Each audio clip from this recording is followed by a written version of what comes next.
রাজ্য সরকারের দেওয়া প্রতিশ্রুতি মতোই 1 জুন থেকে শুরু হলো মহিলাদের জন্য সরকারি বাসে বিনামূল্যে যাতায়াত পরিষেবা। নন এসি, এসি, দূরপাল্লা বা শহর এবং শহরতলি যে কোনো জায়গায় সরকারি বাসেই মিলছে এই পরিষেবা।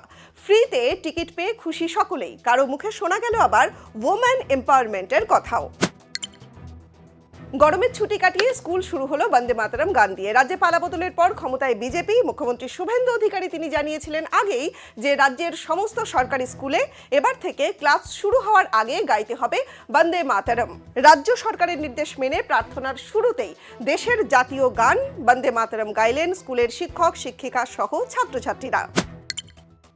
বাড়িতে ত্রাণ সামগ্রী রাখা নিয়ে এবার মুখ খুললেন মধ্য হাওড়ার তৃণমূল বিধায়ক অরূপ রায়। তার বাড়ির সামনের একটি গুদাম থেকে উদ্ধার করা হয় বিপুল পরিমাণে ত্রাণ সামগ্রী।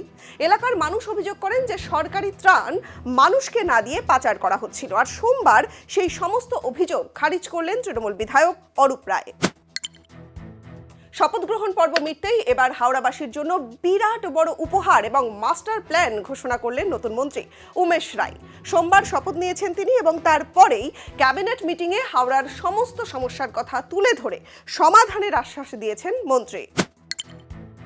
বাড়িতে ঢুকে মাথায় বন্দুক ঠেকিয়ে মারধর, তোলাবাজি, ভাঙচুর, শ্লীলতাহানি এবং হুমকির অভিযোগে গ্রেফতার তৃণমূল নেতা। বর্ধমানের 1 নম্বর ব্লকের তৃণমূল কংগ্রেসের সভাপতি মানস ভট্টাচার্য এবং রায়ানের 1 নম্বর অঞ্চলের তৃণমূল কংগ্রেসের সভাপতি শেখ জামালকে গ্রেফতার করল বর্ধমান থানার পুলিশ।